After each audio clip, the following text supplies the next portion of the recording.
ভিন্ন স্বাদের গল্পের সমাহার চ্যানেলে আজ শোনাব লেখিকা কল্পনা ভট্টাচার্যের লেখা গল্প বদ্রী দাসের পরিবর্তন।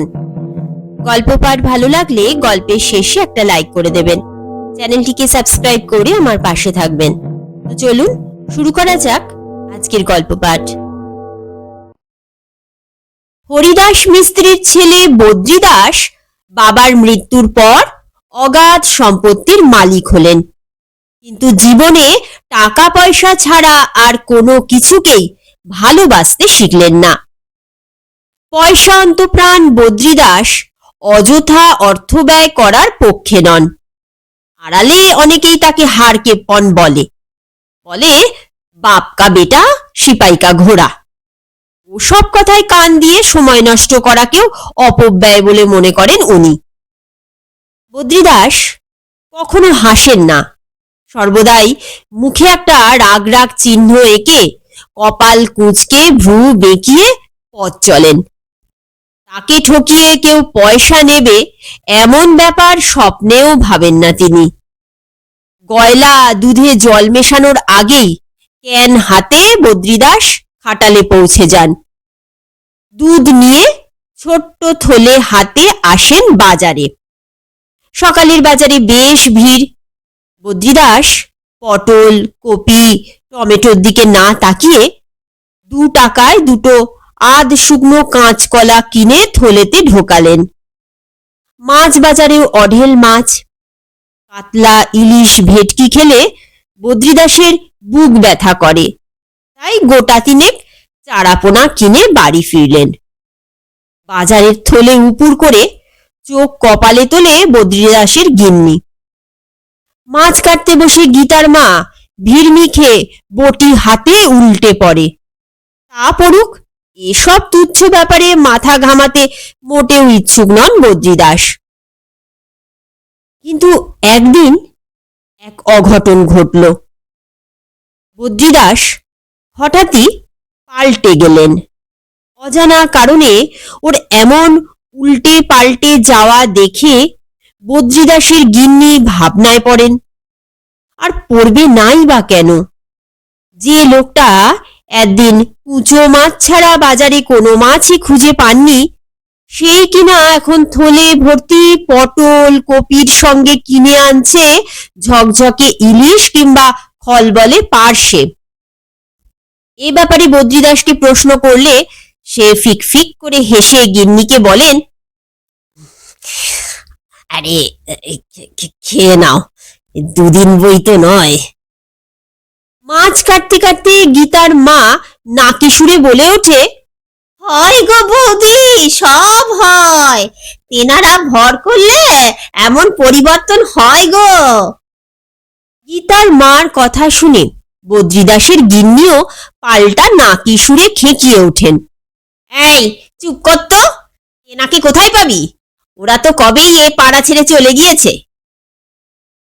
এখন বদ্রী দাস বাবু আর রাত থাকতে খাটালে যান না, গয়লার বালতি উপুর করে দেখেনও না।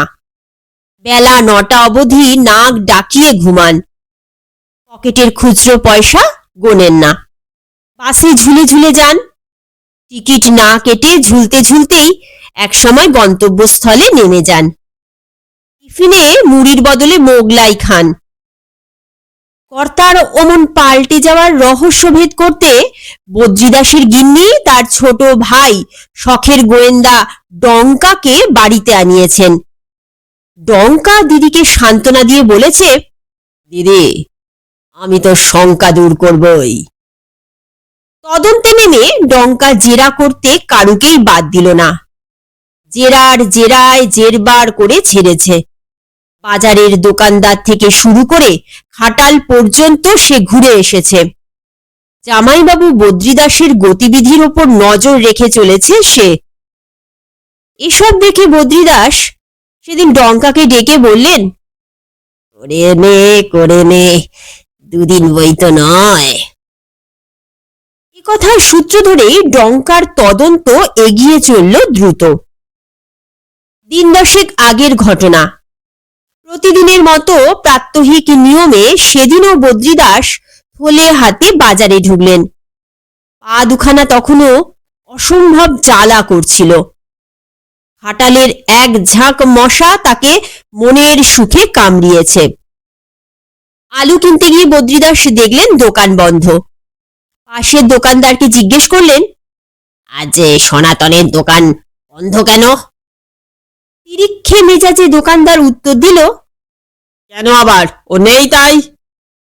উদ্গ্রীব বদ্রিদাস ফের বললেন, কেন কেন, এই দোকান বন্ধ রেখে আবার কোথায় গেল?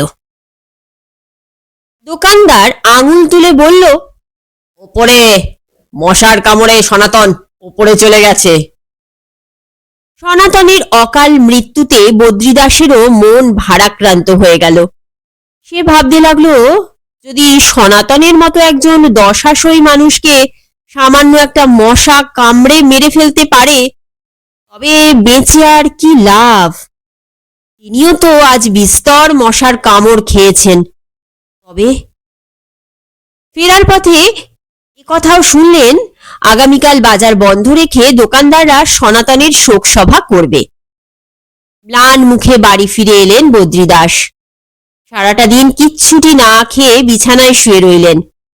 গিন্নি এসে কয়েকবার ডাকলেন, সাধলেনও খাবার জন্য, কিন্তু বদ্রিদাস কিছুতেই উঠলেন না। বিছানায় শুয়েও বদ্রিদাসের কিছুতেই ঘুম এলো না। চোখ বুঝলেই তিনি দেখেন এক ঝাঁক মশা যেন তাকে ছেকে ধরেছে। রাতে মশারির ভেতর শুয়েও ঘুমোতে পারলেন না, কেবল ছটফট করতে লাগলেন। মনে হলো মশারির ভেতর কোটি কোটি মশা তাকে ঘিরে ফেলেছে। হাজারখানেক মশা তার হাত ধরে ওপর দিকে টানছে। ভীষণ ভয় পেয়ে এক ঝটকিয়ে টান দিয়ে ছিঁড়ে ফেললেন মশারির দড়ি। তারপর চেঁচাতে লাগলেন, খা খা, নে, দুদিন বই তো নয়। তারপর ঘটল আরো এক ঘটনা। একটা শব্দে বদ্রিদাস তাকিয়ে দেখলেন একটা ধোঁয়ার কুণ্ডলী জানলা গলে তার ঘরের সোফায় এসে বসে পড়ল। প্রথমে বদ্রিদাস ভাবলেন বুঝি চোর ঢুকেছে ঘরে। তারপর চোখ রোগড়ে তাকিয়ে দেখলেন, না, চোর নয়, আলুওয়ালা সনাতন ঢুকেছে ঘরে। বদ্রিদাস অবাক হয়ে বললেন, একি, এই সনাতন তুমি? তোমার না আজ শোকসভা? বদ্রিদাসের কথায় সনাতনের মুখটা ম্লান হয়ে গেল। সে মিনমিন গলায় বলল, কিপটেমি করে না খেয়ে টাকা পয়সা জমিয়ে রাখলাম, আর একটা মশা কিনা আমায় খেলো। হায় হায়, কি দুঃখ, কি দুঃখ। কথা শেষ করে সনাতন আবার ধোঁয়ার কুণ্ডলী পাকিয়ে জানলা গলে বেরিয়ে গেল। বদ্রিদাস ভাবেন, সনাতন এবার হয়তো শোক সভাতে যাবে, মাউথ পিষ্ট হাতে শোনাবে তার দুঃখের কাহিনী। কিন্তু এ কি, মশাদের সমবেত সঙ্গীত যে তার কান ঝালাফালা করে দিচ্ছে। বদ্রিদাসের আর সহ্য হলো না। তিনি চিৎকার করে উঠলেন, ওরে বাবা রে, কে ফেলল রে! বদ্রিদাসের গলার ভয়ার্ত শব্দ শুনে ডঙ্কা এসে আলো জ্বালিয়ে দেখে মশারি শুদ্ধ মেঝেই পড়ে হাবুডুবু খাচ্ছেন তার জামাইবাবু। অনবরত হাত পা ছুড়ছেন আর কাঁদছেন কাঁদছেন আর বলছেন, খা খা, কে ফেল, দুদিন বই তো নয়, খেয়ে ফেল, খা খা। জামাইবাবুর দশা দেখে লঙ্কা হো হো শব্দে হেসে বলে, এই সত্যি তো, দুদিন বই তো নয়। রান্নাঘরে দিদি কষা মাংস চড়িয়েছেন, উঠুন খেয়ে নিন। ডঙ্কার কথায় বদ্রিদাস ফিক করে হেসে বললেন,